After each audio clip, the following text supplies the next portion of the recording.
today with Americus Reed from Wharton, and we're streaming from Wharton today. Welcome, Americus. Thanks for joining the show. It's a pleasure to see you again, Steve. Thank you to be on. We are going to be talking about some really interesting things. Americus and I have known each other for 10 years, something like that. Yeah, a long time. A long time. He's a great guy, awesome about brands and identity around brands. We're going to talk about that, talk about startups, today's topic, how to build a brand that drives loyalty in 2020. There's a lot of tricks and traps and things to the trade. Let's get started and let's dive in.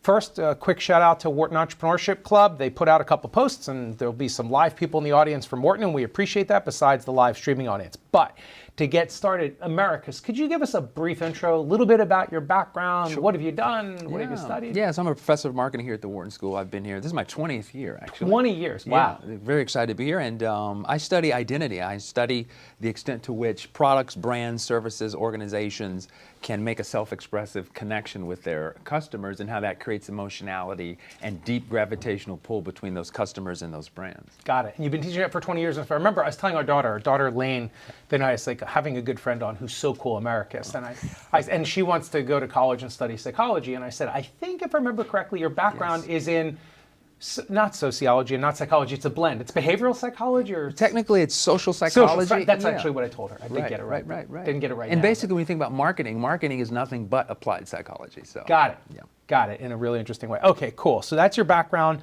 What you've been focusing on at Wharton. Do you teach both undergrad and graduate? I teach undergraduate, I teach MBAs, I teach executives, and I teach PhD students. Right, and then you have your consulting stuff on the side. Do a little bit of that stuff on the side. A little bit of that stuff on the side. Write books, do TED Talks, which I actually watched before this, which was great. So it'll be great. Okay, so we're going to drive today's talk, and thank you. We have a bunch of live people coming in. If you have questions, you can hit the link up there or ask them live. We'll take questions at the end while we broadcast and stream here. So 3 parts of the conversation I wanted to have with you today. One is going to be get some basic definitions out of the way. I find people get very confused, like what's a brand? We'll talk about things like that. We'll talk about things like what's a powerful brand and driving loyalty and stuff I've heard you speak about, but I want to talk about here today and identity and social status. And then, okay, cool, I'm a startup. This is great. I'm not Nike. Nike was a startup at some point.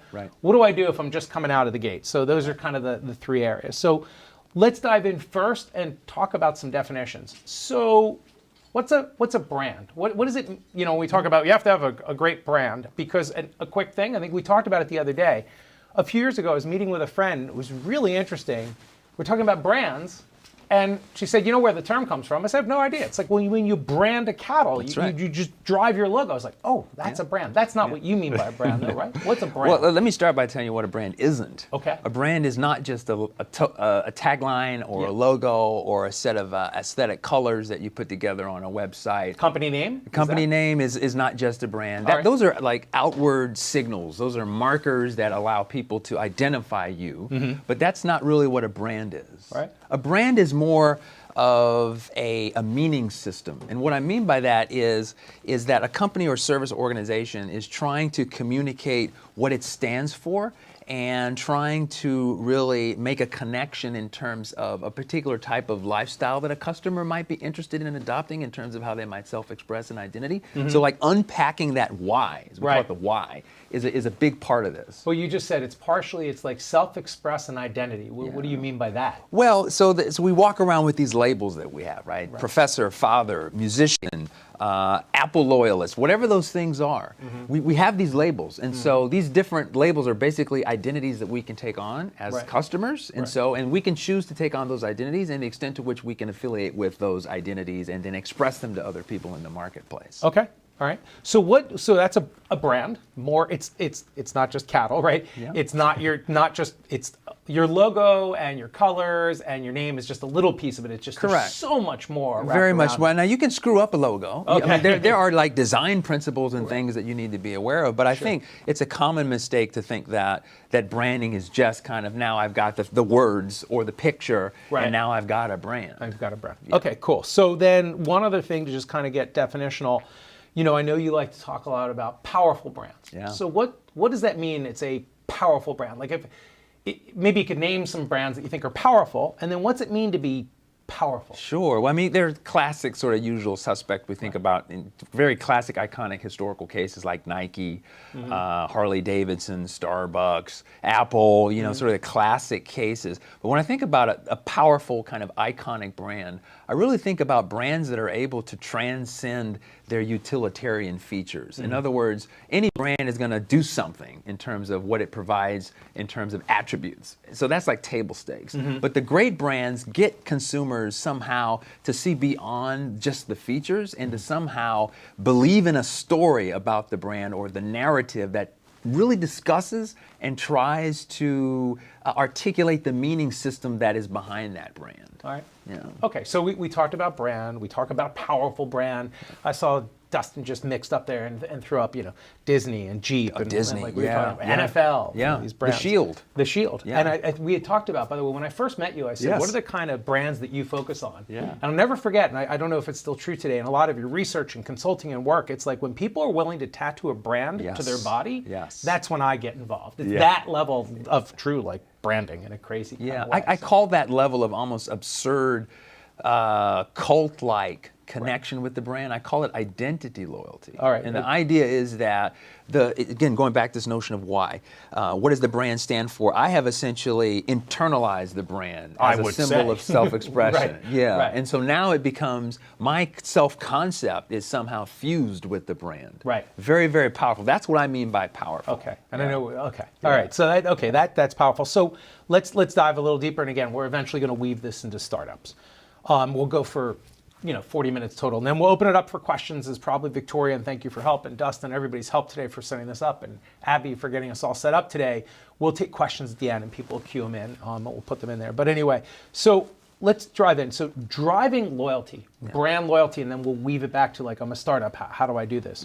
But what does loyalty to a brand mean? What are some examples of loyalty? So if you can think about behaviors that a customer might engage in, you can array those behaviors on a prioritization of how hard those behaviors are to do. So for example, an easy behavior would be to buy the product, okay? A harder behavior would be to wait to buy the product, okay? And so if someone is willing to wait, even though they kind of need it now, but they want to wait, that's, to me, a proxy that says this is indicative of something that's a little more loyal than just someone who would purchase the product. And so when I talk about loyalty, we often get confused because we sort of want to equate loyalty with repeat purchase. And it's not always the same thing. Loyalty can manifest as repeat purchase, but just because someone engages in repeat purchase of the brand doesn't mean that they're loyal necessarily. It could be that they are simply routinized or habitually connected to your brand. They don't really think about you. They just have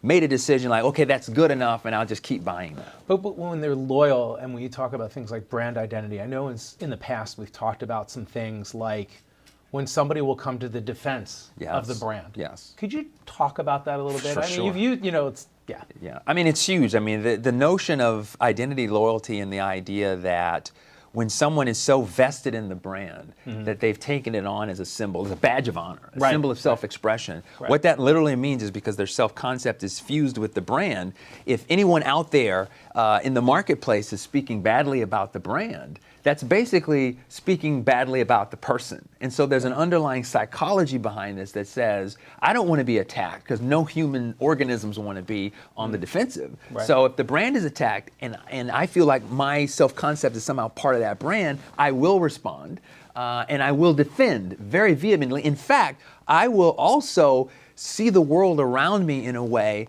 that will really allow me to defend and reinforce the beliefs I have about that brand. This is the reason why I started. This is the reason why Apple can say, That's what it's gonna be. absolutely, like, hey, keep buying chargers, and people are like, yeah, I'll do that, because it's like you're bought into the Apple ethos. You're structurally integrated into the ecosystem and all that, but there's powerful things that go on in context of these iconic brands. But I think you've also talked about, I know in the past, like things like you have an Apple fanboy.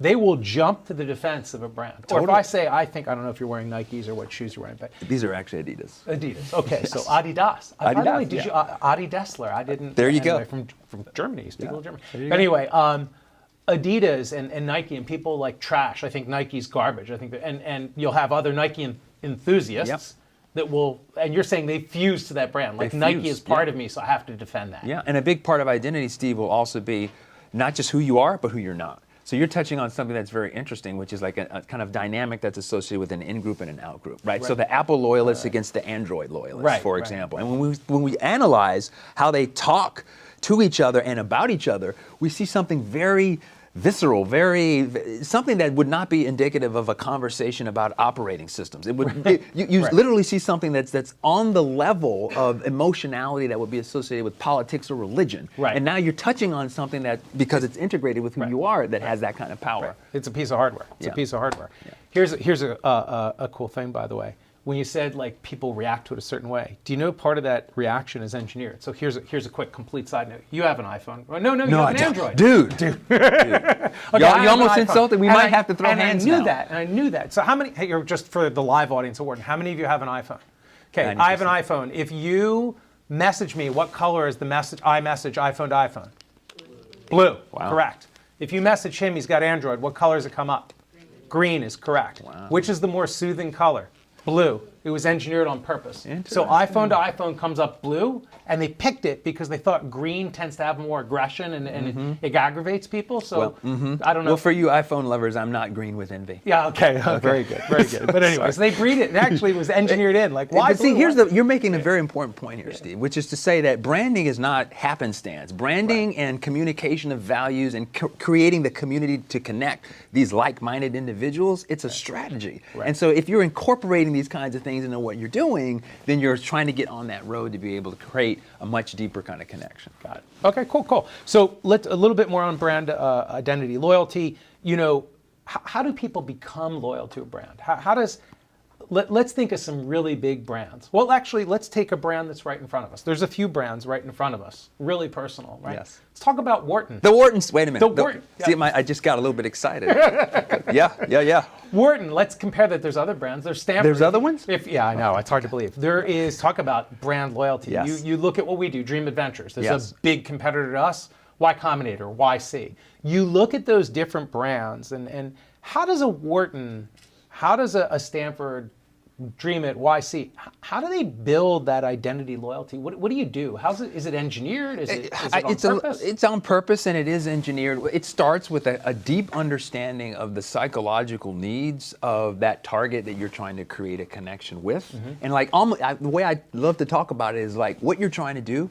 You're going to become, as a business strategist, you're going to become this sort of accidental psychologist. But what you want to do is you really want to like almost take a sociological approach. Like you want to be like Jane Goodall in the jungle, and you want to understand, like be where these customers are. What are they doing? How are they living their lives? And then you build something that tries to give them something aspirational to connect with that can help activate a kind of a sense of something greater if they connect with that thing. And that it's a much more. I mean, it's very Maslowian. It's very self-actualized kind of an argument. Right. But it really is, in the research we find, is really what's driving the heart of like great, deep, iconic brands and how they connect with customers. It's interesting. I last taught at Wharton. I don't know. It's probably 7 or 8 years ago now, and I taught for 3 years.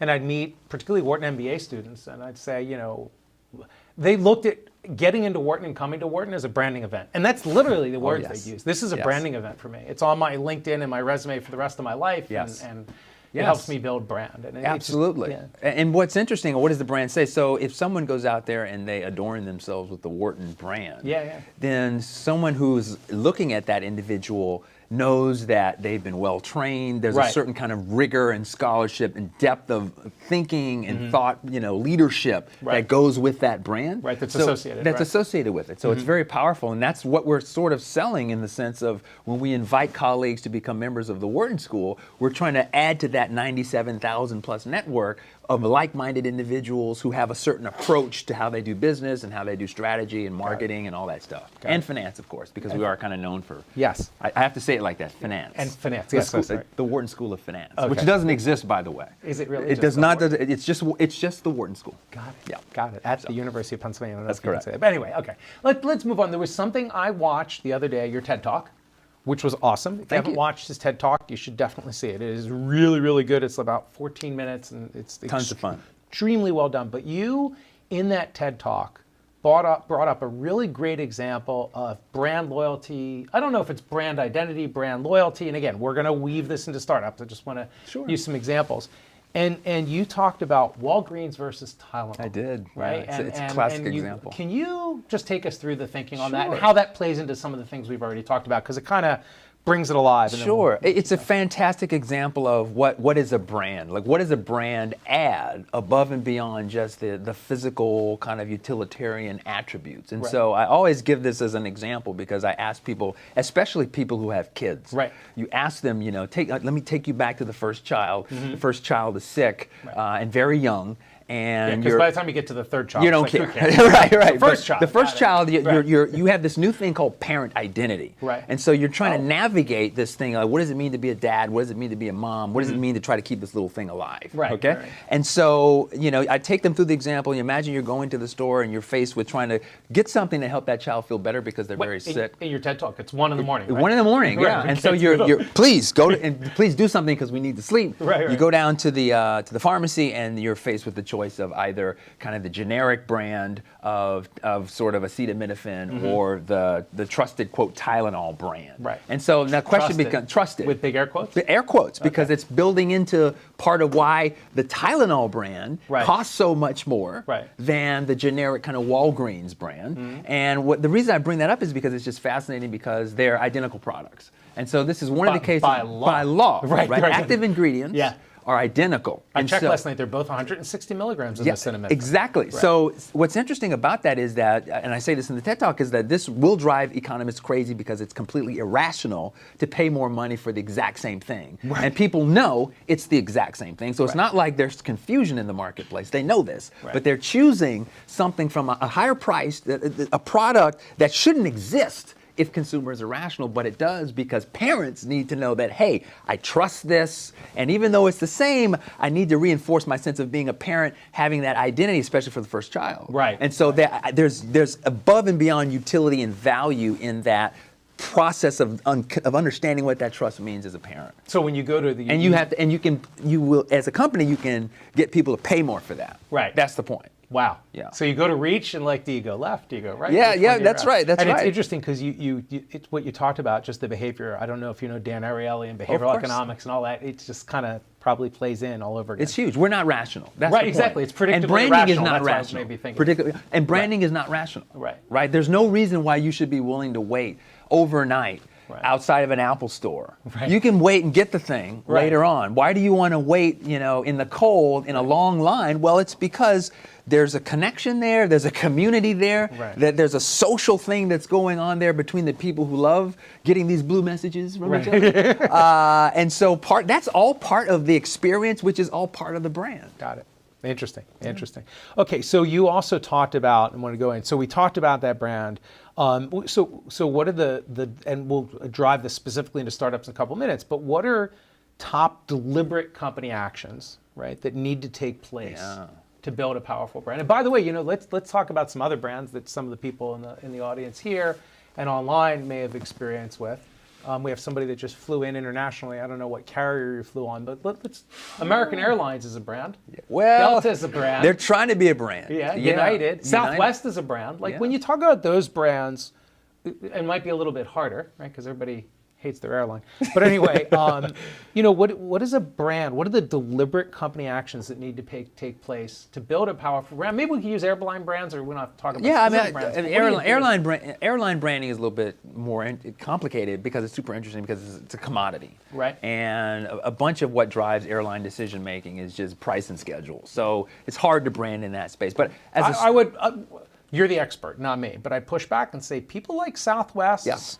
JetBlue, maybe, they build brand loyalty. Yes, and by the way, JetBlue's CMO is a Wharton alum. Oh, Her really? name is Elizabeth Wyndham. That would be the Wharton School Wharton of Finance. At Wharton. At Wharton. At Wharton. And she's come into my class on cool. several occasions to talk about what they do. This is CMO of JetBlue. Cool. Yes, and she talks about how Southwest has a very different strategy. Southwest has basically agreed to not be on the travel sites. So they have to spend more money to get their message out there, and they've kind of created kind of a different thing. Yeah. But it's hard in the airline space. What I would say, though, especially for startups, as you start thinking about, what are the things I need to be doing, on day zero, you need to be thinking about what is my why? And Right. I referenced this in the TED Talk, this notion of Simon Sinek's idea of people don't buy what you do, they buy why you do it. Right. And his whole cottage industry is basically selling this point that here's what's going to be happening is that people need to have a reason to believe in what you're doing. So as a startup,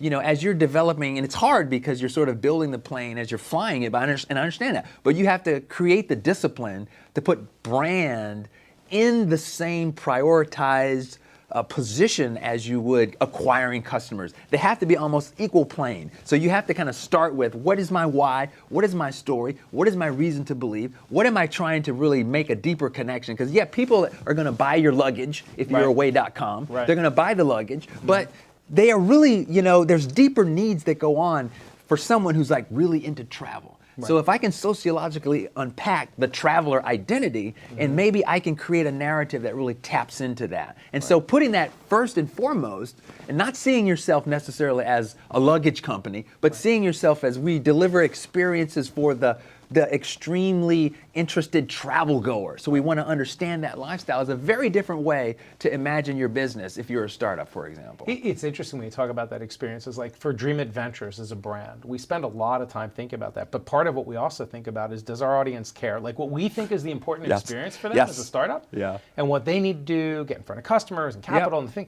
And they just don't have enough experience a lot of times to appreciate, and maybe we're talking to them at the wrong level, or we're not.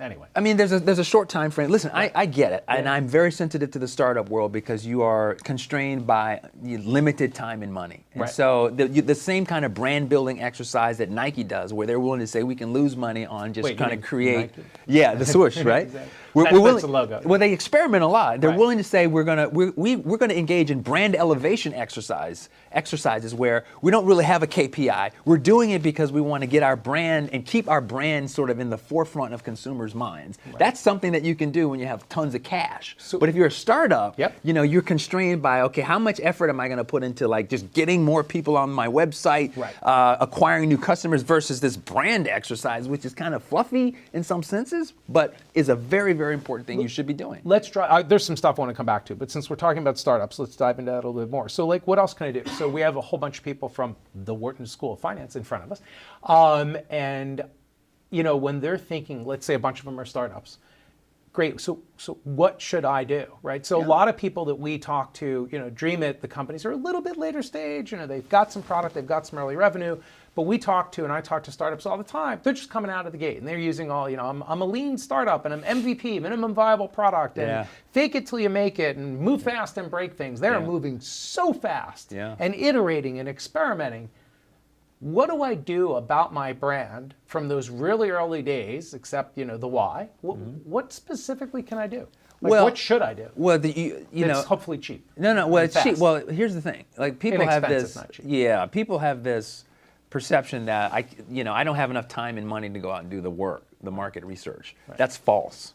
The thing, for example, in my class, customer analysis, we talk about tools that you can use to be able to gather intelligence on your customers. Online tools or getting face-to-face with your customers? Both. And so there's a litany, especially online now because the technology is advanced, but there's a litany of things that you have in your toolbox that you can gather. And here's the thing, Steve, going from no attempt to try to understand anything about your customers to the slightest incremental, here's a little bit of cash that I can use to do some things, is like the incremental impact that has on your ability to understand an insight that could then cause you to do something with your startup in terms of the product or service in a way that actually might be meaningful is massive. And people don't understand that. So can you name names? Like what are 2 or 3 tools, if there's anything off of the top of your head, like what could I use today? Here's something.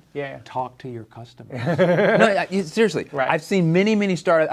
I've seen we see it colleagues come all the time and say, here's my pitch deck. And I was like, I got this cool thing. It's like, we built this thing. It's awesome. We have this engineering mindset, blah, blah, blah. And it's like, well, why are people going to be interested in that? Oh, hadn't thought of it. So it's kind of like making sure that you always putting the customer first, and so, and inviting those initial kind of customers that you're trying to grow in terms of acquisition, inviting them into your process of helping you almost like develop what you're doing in real time and making changes as you go. Well, let me echo what you say, because we see this a lot. we see so many entrepreneurs and so many startups, and it's not a Philly thing, it's not a US thing, it's a global thing, because we talk with startups around the world. They all make this same mistake. They are so busy pitching investors. And I always say to them, but these investors aren't your customer. And they don't care, and they're looking for signal, right? So if you, and I've talked to a lot of startups, a lot of entrepreneurs, if you spent half the time that you go around trying to pitch investors and instead spoke to customers, number one, maybe you wouldn't need the investors, you know, but everybody wants that shortcut. It's almost like being lazy. Well, I'm just gonna raise $1 million, then I'll go after it. Like, no, go after customers first. Go speak to your customer. One of the other things we talk about a lot, just to riff for a minute, is, you know, roughly the statistics say a little over 50% of startups fail because they're not solving a big and urgent problem that anybody has. And they haven't done that de-risking around talking to the customer, which helps also build the brand. And, you know, to us, it's a big problem. So anyway, so go talk to customers. Got it. By the way, we have a DreamIt dose on that talks about like about what do you do about talking to a customer. And we talk about that one of the interesting things, I don't know if you've seen this, one of the interesting things is if you're going to speak with customers, one of the most important things you can say to them is when you're getting face to face. Here, I'm going to tell you what I'm doing, and I have one ground rule: you can't hurt my feelings. Because usually when you talk to a customer and you're an early stage startup, everybody comes back and says, "Oh, I watched Shark Tank. You go," and like, I love what you're doing. You don't want that. You want this. Tell me why you wouldn't reuse it. Tell me what's wrong, because everybody wants to. It's like, by the way, that first baby, when you're walking through the park and look at my beautiful baby, it's so cute. Nobody wants to tell your baby's ugly. Anyway, okay. So tools to like. No, that's build your brand. I want to build on what you're talking about, though, Steve, because I think that part of what this was something that someone told me recently that stayed with me in the context of brand building, developing your product or service as a startup. And they said, hold on to your idea. This is the exact quote. Hold on to your ideas lightly. Yeah. And the idea was like, as an entrepreneur, you are a brand, and you're building something, and you're investing your own psychic energy into this thing. And so having the discipline to be able to pull back and say, give me some real constructive feedback is hard, because my identity is wrapped up in this. I've spent so much time, sleepless nights, trying to do this. So trying to pull the self-concept out of the entrepreneurial idea in the context of creating your startup is a very difficult thing, but it's another piece of advice that I give all the time. Another one of the tools that I think is super important, which is very powerful, is a tool that I use called social listening. And this is basically like which tool? There's a whole bunch of social listening tools. Any in particular that you like? Well, there's a couple that I like that I can talk about that I don't want to like promote here but the power of being able to kind of use this qualitative conversational data that's out there of customers just in their natural environment online having discussions about products and services and their lives intermingled.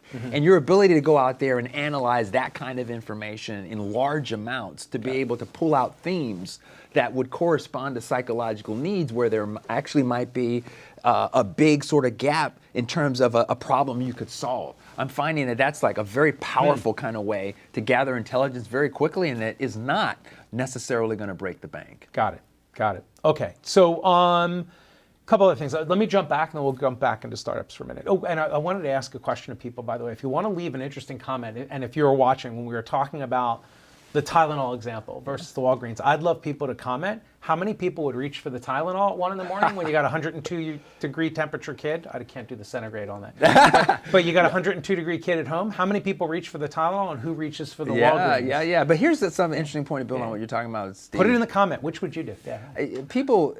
People don't want to believe that they're influenced by marketing. And Dan Ariely talks about this because it's like we want to believe we have our own agency. Right. So it's like when I tell you like you might be affected by these messages that come out from these brands, and you say, no, I'm not. That marketing stuff doesn't work on me. It's like actually it does. So that's interesting. Well, we'll find out. Maybe people put in the comments. All right.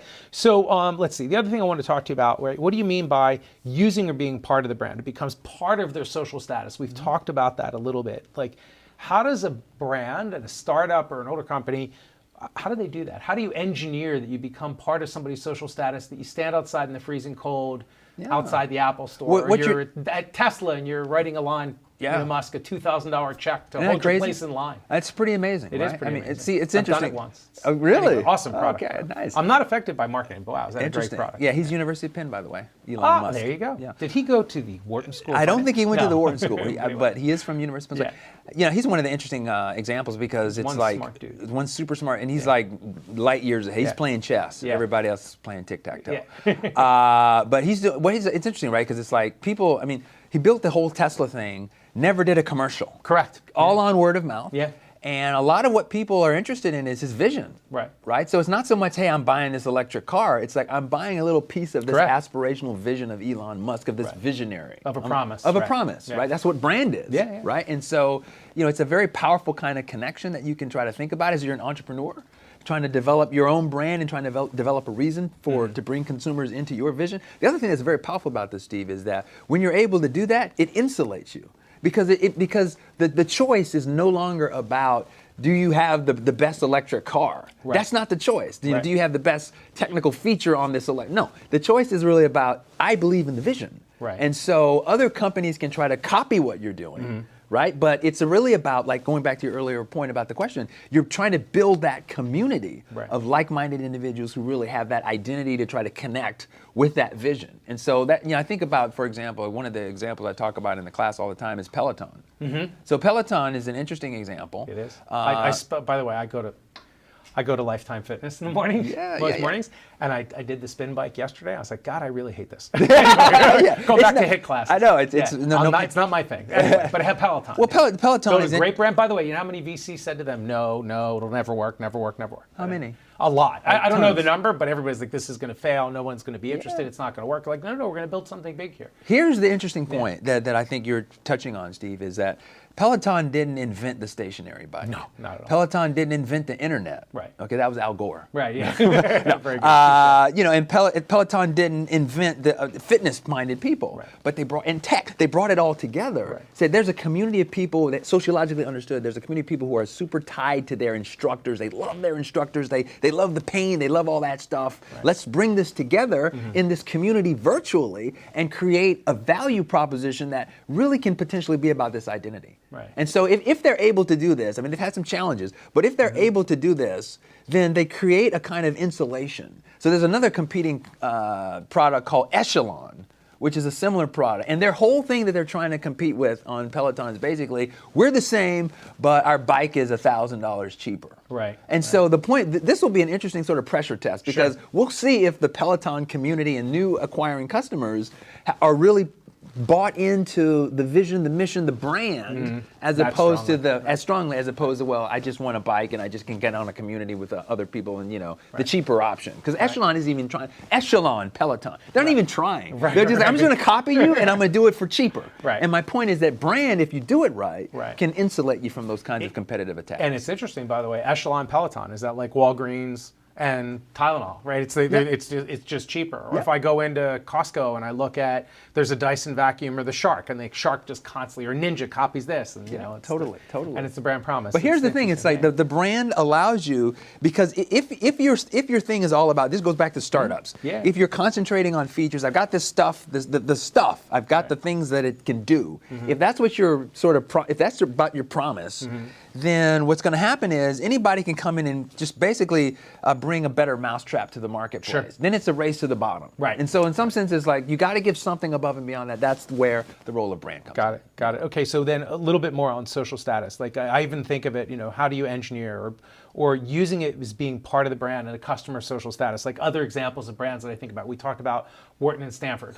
Was interesting, by the way, years ago. I remember when Wharton opened in San Francisco. We did. And it's like, we did. And we're not going to try to compete against Stanford in their own backyard. That's correct. Let me tell you, I love this because we struggle with this. Interestingly, as a brand, Wharton is like, how do we get out of that world of we're only about finance? And so one of the things we were doing in the kind of entrepreneurial space is to not necessarily, like you said, not necessarily. So we can't attack Harvard on let's do cases. That's not going to work. Harvard owns that space. Correct. So, by the way, for DreamIt, we talk about that all the time with Y Combinator. We can't compete head on with Y Combinator. Y Combinator has a very powerful brand. We have to. It's like Avis. We have to try harder. We have to differentiate, and we do. But anyway. Right. No, it's a great point. But it's like finding your specific thing, your secret sauce that your customer, your target customer cares really cares about. And so for us, like, we can't compete on like the Silicon Valley kind kind of argument where here's the idea and we're going to create the idea, but we can compete on let's help you scale it, because we have that kind of more kind of analytical, empirical kind of approach in our brand, which we're much more like quantitative in this school in terms of our approach across all disciplines here. And so from our perspective, it's like you're growing that ability to be able to say we can compete entrepreneurially because there's different aspects of the entrepreneurial process. We just have to find our sweet spot. Right. I was just thinking, by the way, a couple other brands and social status. And it's interesting how and I've heard you use the term sometimes co-branding, where a person takes on a brand identity. It's like if I said to you I went on vacation and I stayed at an Airbnb versus a Marriott, do I think that somebody looks at me differently because I'm hip? I stayed at an Airbnb, and I did. We visited Colgate the other day with our daughter, and I stayed on a farm at an Airbnb. It was very cool, by the way, till the chicken.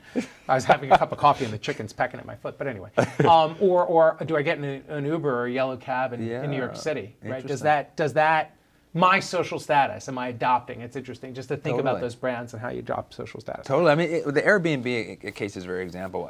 We do a podcast called Marketing Matters on Sirius XM's channel 132. How frequently do you do that? We do it every Wednesday, 5 to 6 p.m. Eastern Standard Time. All right. We had one of the CMOs of Marriott come on, and they're trying to compete now. They're trying to do a similar kind of Airbnb thing because they're looking at it and saying this is successful. By the way, that you're kind of SOL on your brand when you're trying to do a similar kind of Airbnb thing. You're using their brand to describe it. What were the Uber right. Anyway. No, fair enough. That's fine. But it was interesting because the argument was like, we're going to differentiate. We're going to do like high-end, super luxury Airbnb model. Like if you want to rent the castle in Scotland, that's the type of stuff. And they said we have about 3,000 to 4,000 of these properties, and we're going to like play in that space, but we're going to kind of go after a different segment and kind of a different, same paradigm, but kind of a different approach. And what's interesting is like the argument is we can kind of use this kind of Airbnb model to like drive customers back to our properties as a function of kind of deep loyalty sorts of programs that they have existing. So it's kind of an integration argument. It's very interesting. Interesting. Okay, so let's go back to startups and we'll focus the rest of the conversation there. So, one of the things we try to hit on here, what are top 5 things I can think about when I'm trying to build a brand as a startup? And you and I were discussing the other day, like what's the definition of a startup, right? It's constrained on time and money, right? And they're experimenting and learning.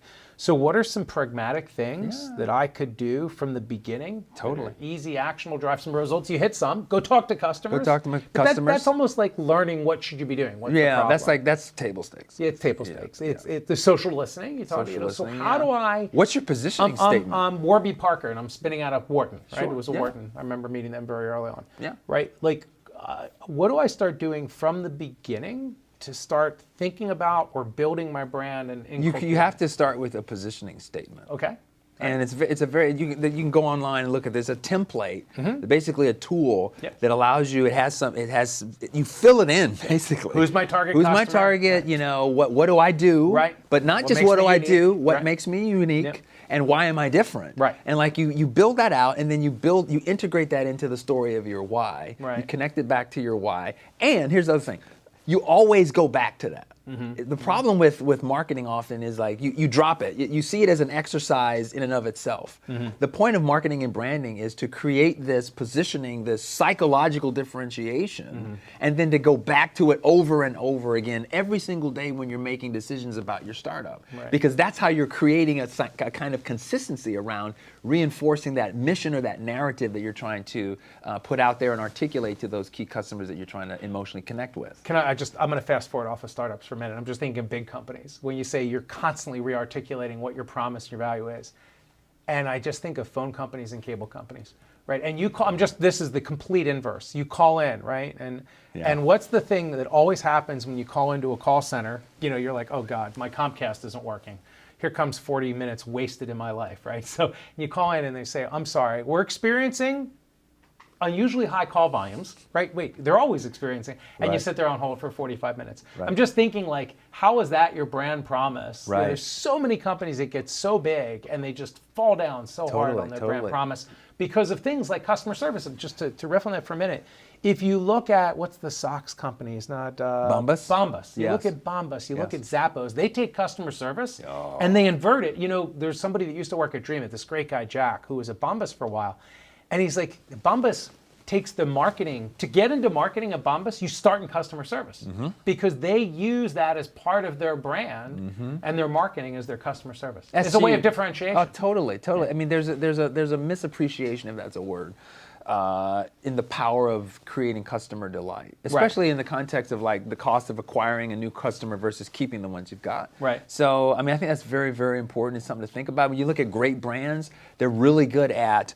And this is why, sometimes people get upset when you talk about, higher order, kind of self-actualized interpretation of what the brand means. It's like, well, that's, at the end of the day, you got to sell the stuff. Right. But so that stuff doesn't matter. But it actually does matter. And one of the ways it really matters in terms of research is internally. So as an organizational culture, if the why is powerful, if that promise, that narrative about this is why we do what we do can permeate even down to the lower levels, then it's essentially you're creating more likelihood that you're going to be able to deliver that appropriate customer experience that's going to reinforce what you're doing. Got it. You know what I mean? Like the lower, we once got approached to potentially do a project for TSA, and one of the things that they told us was like, we want to start advertising more about what we're doing. Don't bring your guns to the airport.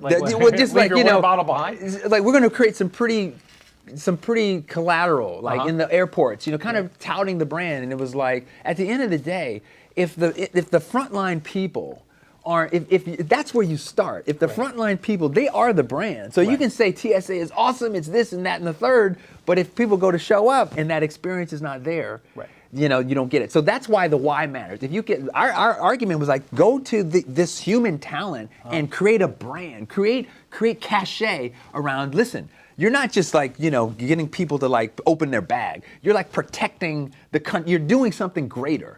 And so when you level it up to a higher order kind of thing, you're actually creating more kind of social utility around what it means to be a part of that organization. Disney's another example that does this really well. They brand the employees. They're Imagineers. They're not just people standing out there taking tickets. They're part of this experience that's just really part of the 360 component of building the brand. One more on brand, and then we're going to drive a stake through startups in a second, I think, on this together, is if you think, and we were talking about recently, like Four Seasons. I was using an example because you were talking about like when you interface with a TSA agent, and this is going to be a great example for startups, I think, and we do it at DreamIt, and I do it in some other things I work on, right? If you look at the Four Seasons, I remember somebody told me, this is 10, 15 years ago, there was a new Four Seasons opening in Hawaii, somewhere in Hawaii, and they interviewed 2,000 people for 200 positions. And people were like, well, that's insane, 2,000 people for like, this is housekeeping, it's front desk. And it's like, look, generally a lot of the people at these levels are paid minimum wage at Four Seasons. And our brand is built right there at that interface. That's right. That is our brand. It's when I open the door for you at the front of the Four Seasons in Hawaii and I say, good afternoon, Dr. Reed, welcome back to the hotel, or at the front desk, or the way the maid looks at you says, good morning. Totally. That brand is, and somebody had said like, that's our interface. That is where our brand is built and made every single day at our kind of lowest paid employees, which I thought was interesting. So if we take that back to startups, I think one of the things that maybe we could talk about for a startup, like how do you help build that brand from the beginning is, how are you interfacing with your early customers? How are you reaching out? Are you sitting behind an email or a support, or are you leaning into a situation if something goes wrong? Any thoughts? I mean, that's huge. I mean, I think it's super important. I think that the challenge, though, is because it doesn't map onto scaling, right? So it's like when you're first starting out, you're going to talk to... Paul Graham from YC says this all the time, right? Do things that don't scale. Okay. That's okay. Yeah. It's in the beginning. I think it's fair in the beginning because, if you're not doing the right things that aren't scalable, you may not have an opportunity to try to scale. So I mean, good point. In some senses, it's an important point. But I think that's critical. Like understanding the brand is 360. The brand is the experience. It's the product, the service. It's my promise. It's how I treat my employees. All of these things as a startup, you should be like trying to. I know you're wearing multiple hats, but you got to be like thinking about these things in all those aspects. Okay. No, because I think a lot of times we see startups. I see things that I work on in my personal life. When you lean in, people always talk about that you really earn your stripes when the shit hits the fan, right? It's when things I don't know if I could say that at the Wharton School of Finance, but I don't work here full time anymore. But anyway, when things are going bad, poorly, that's when you can really, it's where you see people rise up. And I'm just even thinking like a Zappos or Dustin, who's with us today, was from RevZilla. He worked at RevZilla with Anthony Bucci, a really good friend. And I remember being at RevZilla when it was like 3 people, 4 people. And the one guy on customer service, they'd be on the phone forever if there was a problem, right? That's how they differentiated versus what's interesting about, I'm sorry to interrupt you, Steve. What's interesting about that is that why would you do that? If you are connected to your why, that's you have pride in what it is that you're doing. You believe so strongly in what you're doing that it's worth it to have that kind of social investment in those early on in those customers. But to me, the favorite thing is it's such an easy way to crush a competing large company because they'll never do that. Because remember, we're experiencing unusually high call volumes. We'll be with you in 42 minutes. Like, wait, it's it's just an easy thing. Just differentiating on service. Hopefully, if you're a product company, if you're a service company, it's all you have. But great service or leaning in, or because you will surprise and delight people because it's so unexpected, right? When something like that happens, it's so unexpected. Totally. So, anyway, any other quick thoughts on 1 or 2 other ideas for a startup? I'm trying to build my brand. I'm trying to do things early on, and then we'll take a couple questions. Yeah, I think that you don't be afraid to have the discipline to do the brand building exercise. I think you have to pull yourself out of it. This is going back to hold your ideas lightly argument. You got to pull yourself out of it and make sure you're spending some time with the strategy hat on, and to realize the brand is an asset. That's the problem. That people think it's just the tagline and the logo and the pretty colors on the website. No, it's the asset that you're building. And you have to you have to have the discipline to invest in it and do the proper sorts of things that are going to create its potential to create gravity with those customers that are going to be your core customers, your super loyalists, if you will, that really build the thing, get the thing going. Cool. I have one last question, by the way. A lot of what we've talked about are consumer-facing brands, DTC, B2C, however you want to say it. Yeah. What if I'm and DreamIt, we deal with a lot of B2B companies. They're selling to enterprises, they're selling to hospital systems, or the head of security at American Express. Sure. Brand identity, brand loyalty. Oh, come on, man. This is what's does funny it you mentioned play that. in? I'm selling to the CIO of Penn. Totally. It's same logic, same principles, different execution. Okay. So I get asked this all the time. Yeah, okay. I get asked this all the time, like, well, does this apply to B2B? Absolutely. And it applies more so to B2B because you have a unique decision maker, right? And so if you're going to be successful, then you have to kind of understand almost in the same that's the customer. You're trying to understand almost in the exact same sociological depth. Right. What do I need to do to help this person look really good in front of their boss? And so I need to build my brand as a B2B institutional kind of enterprise value proposition to be able to create that kind of risk mitigation, but also the notion that I'm going to help this individual as a decision maker be better at what they're doing. And what do I need to be able to do to sell that kind of story as my brand that's built into the service? And hopefully make them a hero. Absolutely. Kind of Absolutely. Okay, cool. All right, so let me recap and then we're going to jump into some questions. We talked about basic definitions. We talked about, what's a powerful brand? What is a brand? How do you drive loyalty, social status, co-branding, putting it on your body, all of that. And we talked a bit about startups. Let me take some questions, then we'll grab some live audience questions. We have a bunch of questions in front of us. Let me jump into that real quick. So first question for you, Americus. I guess these are going to all be for you, right? So it's interesting. You mentioned you do XM podcasts. What podcasts, if I'm into branding and brand identity, what podcasts do you listen to? I think you know the answer. Yeah, besides your own. But or your own also. I listen to my own. You do. Because mine are damn good. Right. Okay. All right. No, they're actually really. He is excellent. No, they're really good because we bring in, we talk about a lot. We bring in kind of like a bunch of different types of folks come in. C-suite people, but also people that are building companies as well. It's not you. It's like what we're doing here. You're interviewing them and just interviewing them, taking calls, answering questions. Do you do it on XM and as a podcast? Yes. You say taking calls. So we do it live, and then later on I produce the podcast, and they live in an archive. Cool. But we focus on brand and business, and I hammer home. I mean, I sing and really talk about this, a lot, which is the notion of focusing on brand and why you should do it. Why is it a strategic exercise and not just like marketing fluff? Got it. Yeah. Got it. Okay, cool. Next question. What books and blogs do you recommend for startups in particular? Well, there's a great book by a guy named Ted Wright. Called Word of Mouth Marketing. It's a fantastic book. By the way, let me go back to startups, right? Yeah. No money.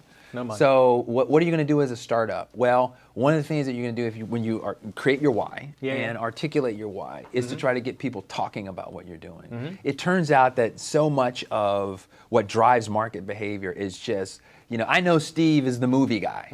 And so what movie should I go see? America's go see Rise of Skywalker. Okay, done. You know what I mean? So it's like, what's my story? Right. And why am I, what's going to be the reason that people would want to share it? And that's something that, like, word of mouth marketing is something. I'm reading the book, it's called Word of Mouth Marketing.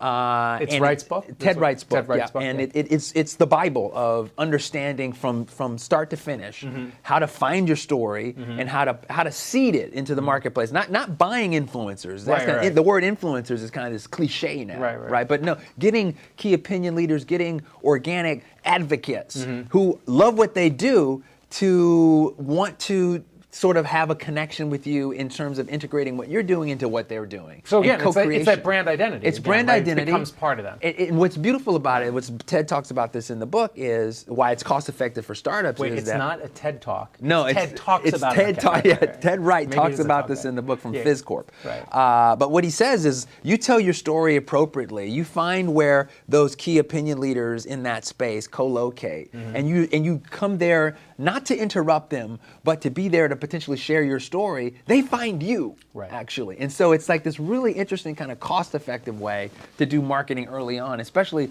the type of marketing that's so powerful, because people are tuning out advertising and attempts to sell you stuff. What they're interested in is authentic connection, relationships, and having the type of validity and credibility as someone who like really knows about wine or cars or movies, such that you're telling me that I should, check out this product or the service of this brand. Okay, I'll absolutely do that. Okay. Any other books you could think of? Maybe you know the author pretty well? Yeah, well. I don't know if they're for starters. That's good. That's very good. New book out? I do have so I have co-edited a book on identity research in marketing. Okay. And it's B2B. So I'm B2B. selling this into libraries. Okay. So I am marketing to libraries. But I have asked 31 sets of authors who are specialists in luxury marketing, clinical psychology, children's marketing, all kinds of different areas to speak on identity in the context of the topics that I study. And so I invited them to kind of like crowdsource, give me the latest and greatest and innovative thought. Right. And so I'm pretty excited. It just came out last week, actually.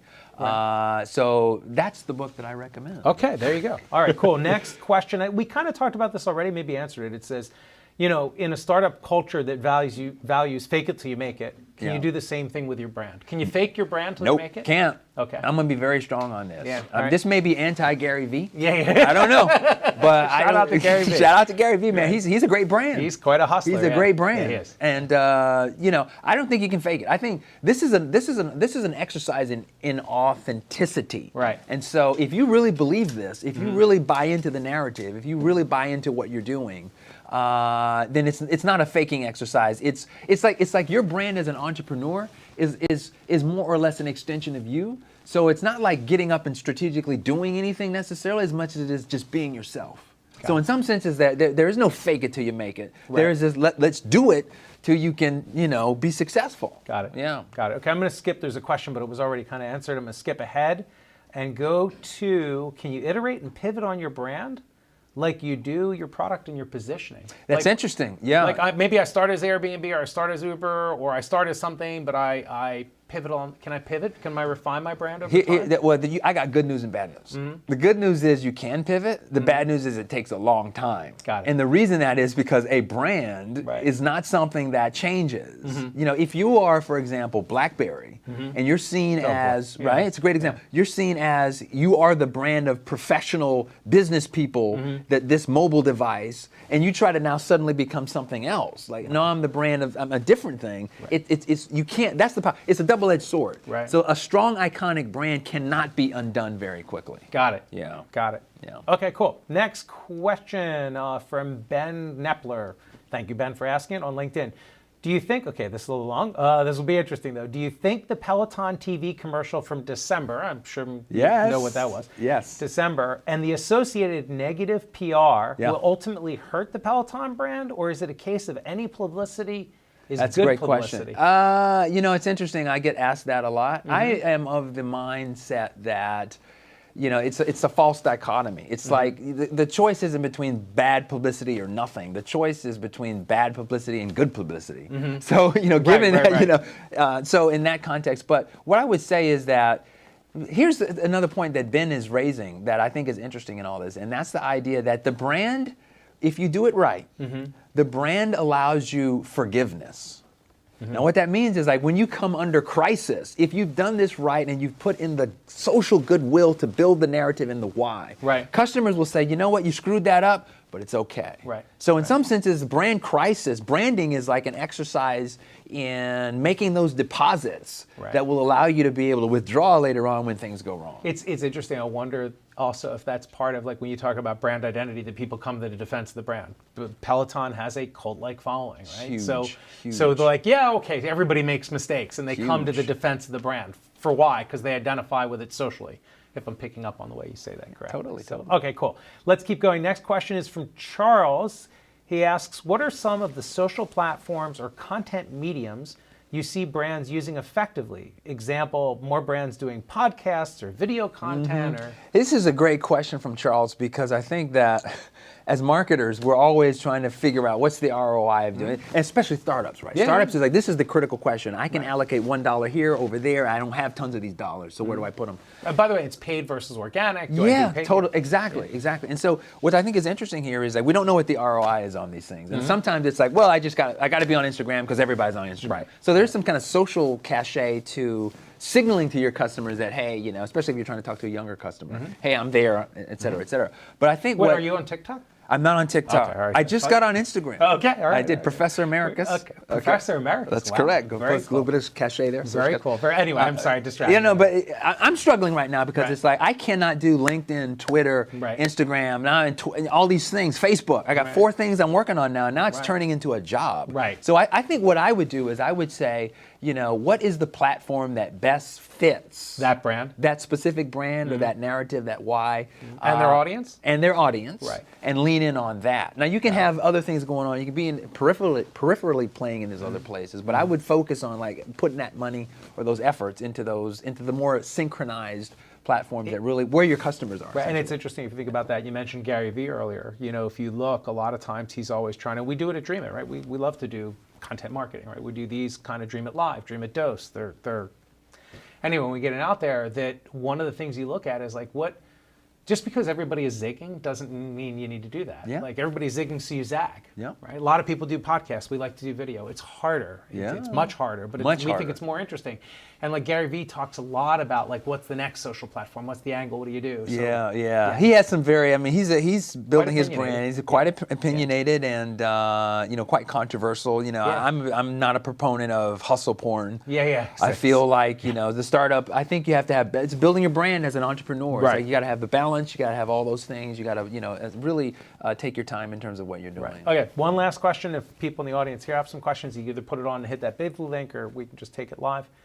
We have about 3 more minutes left. So John Malerho, if I pronounce that correctly, asks, as a startup, what can I be doing before launch to build a brand? What are 2 or 3 top tools I should have and be working on? Yeah, that's great. I mean, I think as you're building a brand, one key area that I think is often missed is to kind of see yourself as trying to create thought leadership in the general area that you're working in terms of what you're trying to build a company. So like doing a blog, for example, on the general area of that passion point that's going to be sort of the fertile ground where the product or the service is going to potentially live is actually a really smart thing. And in fact, there's lots of examples of these companies that start from, here's a blogger who's super into fashion, or here's a blogger who's into wine or whatever, and they're just talking about the cool stuff that they love to do, and then later on, here's something that I actually put into the marketplace. So, I'm sorry, blogging and like just like creating a kind of conversation, putting your stuff out there early on, very simple ways to do that, and pretty inexpensively. We hear the expression sometimes, tell, don't sell. Yes, right? exactly. So you can blog before you're selling, tell. The other thing I would just add on that, when we see people do when they launch. It's even when you start doing that early PR and you're reaching out to the press, like how are you telling, not selling? How do you actually do the launch? How do you hit that correctly, actually from a PR perspective online? So anyway, okay, we have one last question that just came in from Lionheart. That's a very interesting name. Again, Wow, that's quite a LinkedIn. brand. It's Lionheart. Lionheart Duramoa. I'm not going to pronounce that correctly, but Wow. anyway, I apologize. So anyway, startups have limited time and money to build their brand. Absolutely. Can the startup studio model help startups in that aspect?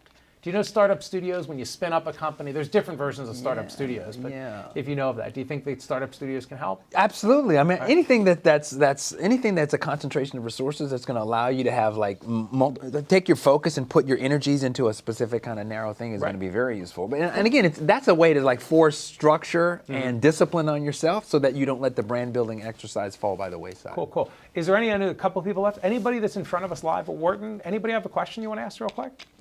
Or you put it on? Okay, cool. Yeah. Any like common brand mistakes you see people do in terms of trying to build their brand, but they kind of make these common mistakes? Okay, cool. The question was, so people can hear it online, any common mistakes people make when trying to build their brand? We talked about some of the tips and tricks. What are some of the traps? Traps, one of the biggest traps that we see a lot is feeling like you want to try to talk to everybody.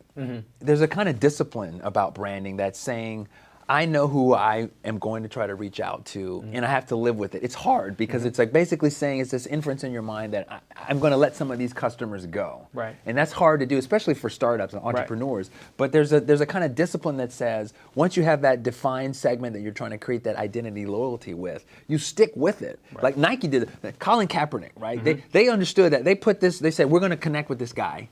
And they got a lot of blowback, right? Shoes getting burned on Twitter, all kinds of stuff going on, and they sat back and said, no, this is who we are. And so we know that you might be upset by this, but we are making a bet in terms of our understanding of who we are and who our customer is and the potential connection that we can have with this particular sponsorship opportunity. That's cool. Yeah. That's cool. And it's interesting we say mistakes that brands make. I was reading something recently that talked about North Face as a brand. My wife in September is going to go hike Kilimanjaro. And I bet you, God willing, she summits, and there'll be a lot of people up there wearing North Face. It's a very respected brand. Not the only one, certainly, but a very respected brand in that community.